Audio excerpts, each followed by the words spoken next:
क्या आप जानते हैं कि शेयर मार्केट के पीछे एक सीक्रेट गेम चल रहा है?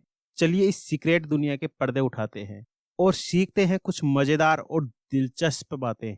आज हम बात करेंगे ट्रेडिंग के साथ गुप्त सीक्रेट की। Consolidation, expansion, retracement, reversal, accumulation, manipulation और डिस्ट्रीब्यूशन। तैयार हो जाइए एक मजेदार सफर के लिए। सबसे पहले बात करते हैं कंसोलिडेशन की। सोचिए कि मार्केट एक लंबी छुट्टी पर जा रहा है, ना ऊपर जा रहा है ना नीचे, एक ही जगह पर टिक कर बैठा है। यह होता है कंसोलिडेशन। जैसे मान लीजिए आपके दोस्त का मूड नहीं बदल रहा, वही हालत मार्केट की होती है। यदि इसको चार्ट पे देखें तो इस तरह से एक रेंज दिखती है। अब आपके दिमाग में एक सवाल जरूर खुजली कर रहा होगा, यह मार्केट एक ही रेंज में क्यों फंसा रहता है? इसका जवाब है एक्यूमुलेशन। एक्यूमुलेशन को हिंदी में बोलते हैं इकट्ठा करना।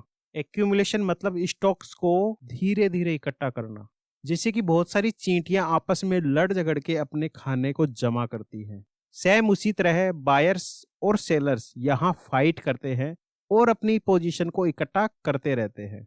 इन दोनों में जो सबसे ज्यादा स्ट्रांग होगा वो मार्केट को नचाएगा।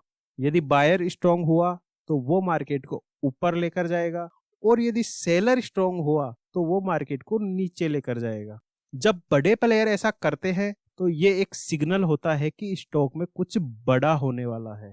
जब इन दोनों की लड़ाई में कोई जीतता है तो मार्केट में बना ये कंसोलिडेशन जोन तेजी से ब्रेक होता है। जैसे कि अचानक छुट्टी से लौटकर मार्केट भागने लगे, एकदम फोरम में आ जाए। जब स्टॉक तेजी से बढ़ता है या तेजी से गिरता है तो उसे कहते हैं एक्सपेंशन। यदि इसको चार्ट पे देखें तो इस तरह देखने को मिलता है। इसके और भी कई रूप हैं जिनको हम आगे डिस्कस करेंगे। जैसे ही एक्सपेंशन होता है तो हमारे जैसे नए लोग जिन्होंने सपोर्ट रेजिस्टेंस पढ़ा है एंटर हो जाते हैं। इनके एंटर होते ही मार्केट और तेजी से मूव करता है। अब जिन लोगों ने कंसोलिडेशन जोन में पोजीशन बनाई थी उनको तो अब प्रॉफिट दिखाई दे रहा है, तो ऐसे में वो लोग तो प्रॉफिट बुक करने लग जाते हैं और अपनी पोजीशन से धीरे धीरे बाहर निकलना शुरू कर देते हैं। प्रॉफिट बुक करने के लिए स्टॉक्स को धीरे धीरे बेच देना या खरीद लेना, इसे ही बोलते हैं डिस्ट्रीब्यूशन।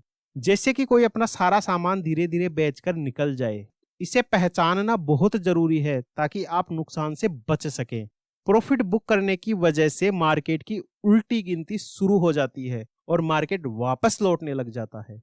यही होता है रिट्रेसमेंट। रिट्रेसमेंट का मतलब है मार्केट थोड़ा पीछे हटता है। जैसे किसी झूले को धक्का देने के लिए उसे पहले थोड़ा पीछे ले जाया जाता है, फिर वो स्पीड से आगे जाता है।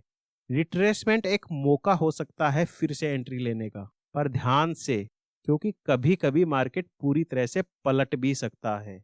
और ये जो पलटी मारता है इसे ही रिवर्सल बोलते हैं, यानी कि एकदम से दिशा बदलना। सोचिए जैसे कोई जासूस अचानक अपनी दिशा बदल दे। तो ये हैं हमारे सातों सीक्रेट जिनकी वजह से मार्केट मूव करता है। मुझे पता है तुम्हारे दिमाग में फिर से खुजली चल रही है कि सर मैनिपुलेशन तो बताया ही नहीं। बताऊंगा भाई, क्यों नहीं बताऊंगा, जरूर बताऊंगा। लेकिन इसके लिए 5 रूल पता होना बहुत जरूरी है, क्योंकि इन्हीं 5 रूल की वजह से हमारा मार्केट कंट्रोल में रहता है। जब मार्केट में कंसोलिडेशन, एक्सपेंशन, रिट्रेसमेंट और रिवर्सल ये चारों एक्टिविटी होती है तो ये चारों एक्टिविटी इन 5 रूल को फॉलो करती है और मार्केट एक कंट्रोल तरीके से लगातार मूव होता रहता है। तो चलिए एक एक करके इन 5 रूल को समझते हैं। अब आगे वीडियो को बहुत ही ध्यान से देखना, क्योंकि अब मैं बहुत ही बारीक बातें बताने वाला हूँ। यदि कोई बात आपको ना समझ आए तो वीडियो को थोड़ा पीछे करके फिर से देख लेना। यदि आप इन 5 रूल को अच्छे से और गहराई से समझ गए तो आपको प्रॉफिटेबल ट्रेडर बनने से कोई नहीं रोक सकता। रूल नंबर 1, कंसोलिडेशन के बाद हमेशा एक्सपेंशन ही होगा, ना रिट्रेसमेंट होगा और ना ही रिवर्सल होगा। जब भी आपको मार्केट में एक कंसोलिडेशन जोन देखने को मिले तो उस कंसोलिडेशन जोन से आपको केवल एक ही उम्मीद करनी है कि अब केवल और केवल एक्सपेंशन ही होगा। वो एक्सपेंशन ऊपर की साइड भी हो सकता है और नीचे की साइड भी। कंसोलिडेशन के बाद ना ही रिट्रेसमेंट की उम्मीद करें और ना ही रिवर्सल की उम्मीद करें। रूल नंबर 2, एक्सपेंशन के बाद मार्केट में तीनों एक्टिविटी हो सकती है, एक्सपेंशन के बाद मार्केट कंसोलिडेशन भी कर सकता है, रिट्रेसमेंट भी कर सकता है और रिवर्सल भी कर सकता है। जब भी आपको मार्केट में एक एक्सपेंशन देखने को मिलता है तो आप उस एक्सपेंशन से कंसोलिडेशन की उम्मीद भी कर सकते हैं और रिट्रेसमेंट की उम्मीद भी कर सकते हैं और रिवर्सल की उम्मीद भी कर सकते हैं। एक्सपेंशन के बाद ये तीनों तरह की एक्टिविटी मार्केट कर सकता है। रूल नंबर 3, रिट्रेसमेंट के बाद मार्केट में तीनों एक्टिविटी हो सकती है। रिट्रेसमेंट के बाद मार्केट कंसोलिडेशन भी कर सकता है, एक्सपेंशन भी कर सकता है और रिवर्सल भी कर सकता है। जब भी आपको मार्केट में एक रिट्रेसमेंट देखने को मिलता है तो आप उस रिट्रेसमेंट से कंसोलिडेशन की उम्मीद भी कर सकते हैं, एक्सपेंशन की उम्मीद भी कर सकते हैं और रिवर्सल की उम्मीद भी कर सकते हैं। रिट्रेसमेंट के बाद ये तीनों तरह की एक्टिविटी मार्केट कर सकता है। रूल नंबर 4, रिवर्सल के बाद मार्केट में तीनों एक्टिविटी हो सकती है। रिवर्सल के बाद मार्केट कंसोलिडेशन भी कर सकता है, एक्सपेंशन भी कर सकता है और रिट्रेसमेंट भी कर सकता है। जब भी आपको मार्केट में एक रिवर्सल देखने को मिलता है तो आप उस रिवर्सल से कंसोलिडेशन की उम्मीद भी कर सकते हैं, एक्सपेंशन की उम्मीद भी कर सकते हैं और रिट्रेसमेंट की उम्मीद भी कर सकते हैं। रिवर्सल के बाद ये तीनों तरह की एक्टिविटी मार्केट कर सकता है। Last and final rule number 5, जब भी मार्केट कंसोलिडेशन के बाद एक्सपेंशन करता है तो वह कभी भी ट्रेंड के विपरीत दिशा में एक्सपेंशन नहीं कर सकता। जैसे यहाँ ए और बी में दो कंसोलिडेशन जोन है।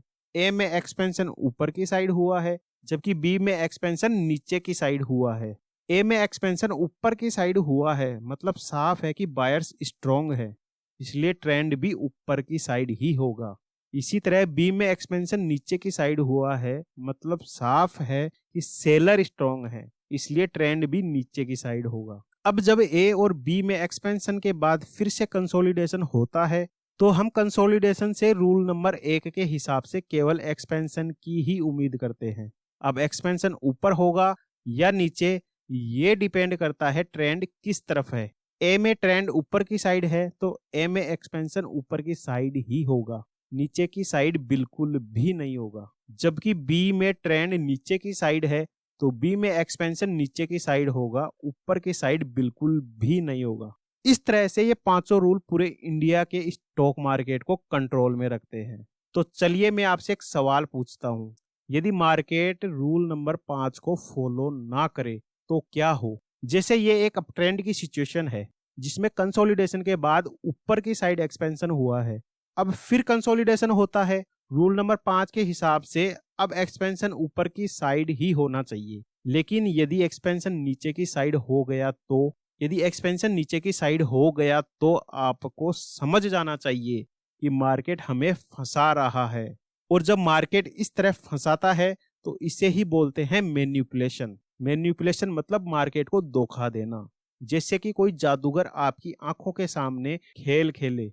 ऐसे में मार्केट जब कंसोलिडेशन के बाद नीचे की साइड एक्सपेंशन देता है तो हमारे जैसे ट्रेडर नीचे एक्सपेंशन होते ही सेल करने लग जाते हैं। हमारे सेल करते ही मार्केट एकदम से ऊपर की साइड स्पाइक दे देता है और हम लोग फंस जाते हैं। इसलिए जब भी मार्केट को देखो तो ध्यान से देखें कि कहाँ मैनिपुलेशन हो रहा है और उससे बचने की कोशिश करें, क्योंकि मार्केट में मैनिपुलेशन होता रहता है।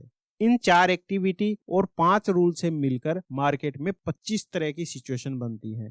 पूरा इंडियन मार्केट इन 25 सिचुएशन के अलावा और कुछ भी नहीं करता। यदि आपको इन 25 सिचुएशन को समझना है तो आपको मेरे अगले वीडियो का इंतजार करना पड़ेगा, जिसमें हम इन 25 सिचुएशन को बहुत ही डिटेल से समझेंगे। इसलिए इस चैनल को सब्सक्राइब करना और नोटिफिकेशन को ऑन करना बिल्कुल भी मत भूलना। तो दोस्तों, ये थे ट्रेडिंग के 7 गुप्त सीक्रेट। उम्मीद है कि आपने मजा लिया और कुछ नया सीखा।